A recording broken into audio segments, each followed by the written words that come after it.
Hello दोस्तों, सबको पता है कि बॉलीवुड का लीजेंडरी एक्टर कौन है? नहीं। अमिताभ बच्चन। अमिताभ बच्चन वो एक्टर है जो बॉलीवुड के किसी फिल्म के इंट्रोडक्शन में अपना आवाज़ भी दे देते हैं तो वह फिल्म 25 से 30 करोड़ रुपए ज़्यादा कमा लेती है। बात तो सही है। दौड़ना तो पड़ता। अब एक सवाल आपसे है, सच बोलो, सच बोलो, सच बोलो। भोजपुरी के लीजेंडरी एक्टर कौन है? आपके दिमाग में चल रहा होगा ट्रेंडिंग स्टार, पावर स्टार और भी बहुत सारे स्टार का नाम आपके दिमाग में चल रहा होगा जो कि अभी के समय में भोजपुरी जगत में अच्छा तो कर रहे हैं, लेकिन आज मैं उनकी बात नहीं कर रहा। मैं बात कर रहा हूँ हर जगह, हर एक इंडस्ट्री, तमिल, तेलुगु, मलयालम, हिंदी या भोजपुरी, हर जगह अपने एक्टिंग का लोहा मनवा चुके one and only Ravi Kishan के बारे में। जिंदगी झंडवा फिर भी घमंडवा रे। अभी कुछ ही दिन हुआ होगा जब से वो भोजपुरी इंडस्ट्री में दिखे नहीं हैं। इतने में लोग बात करना शुरू कर चुके हैं कि रवि किशन ने इंडस्ट्री छोड़ दिया है या फिर एक्टिंग छोड़ दिया है। लेकिन आप अगर उनके बारे में थोड़ा भी रिसर्च करते हो या फिर उनके बारे में आप थोड़ा भी जानकारी रखते हो तो आपको मालूम होना चाहिए कि वो भोजपुरी इंडस्ट्री से कुछ दिनों तक दूर थे, लेकिन और जगह जैसे साउथ में हो गया, हिंदी में हो गया या फिर वेब सीरीज में हो गया, वो हमेशा नजर आ रहे हैं। बात तो सही है। दौड़ना तो पड़ता है।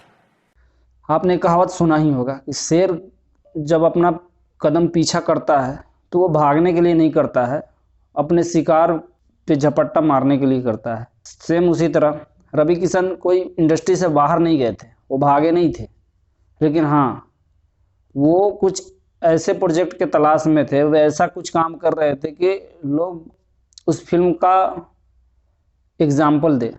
दोस्तों, मैं पर्सनली अपनी बात करूँ तो मुझे ऐसा लगता था कि रवि किशन जब भी आएंगे कुछ ना कुछ नया लेके आएंगे, बड़ा लेके आएंगे, लेकिन इतना बड़ा मुझे नहीं पता था।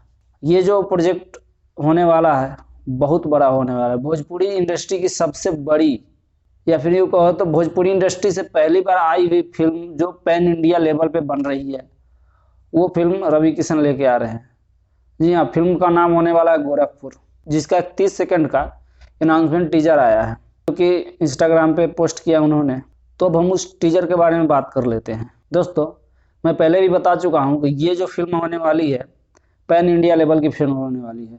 यह भारत के विभिन्न लैंग्वेजों में जैसे भोजपुरी, हिंदी, साउथ की तमिल, तेलुगु और कन्नड़, इन सब लैंग्वेजों में रिलीज होने वाली है।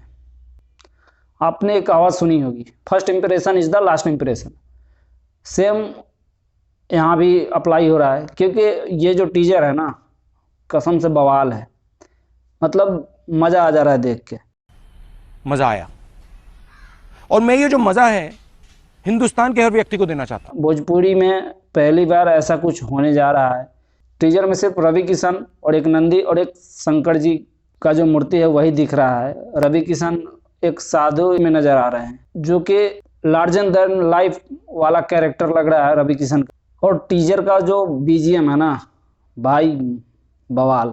ईयरफोन लगा के सुनने पे इतना मजा आ रहा है ना, ओम नमः शिवाय का जो उसमें धुन चल रहा है। और अभी मजा आएगा ना भिड़ो। दोस्तों, बता दो कि ये जो 30 सेकंड का जो टीजर आया ना, भोजपुरी के जो 4 मिनट का ट्रेलर आया ना, उसको खत्म कर देगा, ये किल कर देगा। अब टीजर ऐसा है, ट्रेलर आएगा तो और मजा आएगा। खैर, स्टार कास्ट के बारे में तो कुछ रिवील नहीं किया गया, सिर्फ रवि किशन के बारे में बात हुई है इसमें। देखते हैं आगे क्या अपडेट आता है, मैं आपको जरूर बताऊंगा। ये फिल्म रिलीज होने वाली है 2023 में। फिल्म जब भी आएगी आई होप मज़ा दे, भरपूर मज़ा दे। वैसी फिल्म ना बने जो आजकल भोजपुरी की ज़्यादातर फिल्में बनती हैं। खैर, रवि किशन पे तो भरोसा है कि वो कुछ ऐसा ला रहे हैं। तो अगर ये फिल्म अच्छी करती है तो शायद भोजपुरी जगत के कुछ मेकर्स लेवल की फिल्म बनाना शुरू कर दे, जो भोजपुरी इंडस्ट्री के लिए बहुत ही अच्छा रहेगा। खैर दोस्तों, आपने टीजर अगर देखी है तो कैसी लगी टीजर हमें ज़रूर कमेंट करके बताएं। और यार, चैनल को सब्सक्राइब ज़रूर करें। आपके लिए कितना मेहनत करके ये सब वीडियो मैं लाता हूँ, तो प्लीज़ सब्सक्राइब करें चैनल को, बेल आइकन को दबा दें ताकि हमारी वीडियो सबसे पहले आप तक पहुँचे। तो जल्दी किसी न्यू वीडियो में, तब तक के लिए जय हिंद। और वो जो लाल वाला बटन है उसमें भूकंप लेके आओ या फिर भूचाल, मुझे नहीं पता, बस क्लिक हो जाना चाहिए।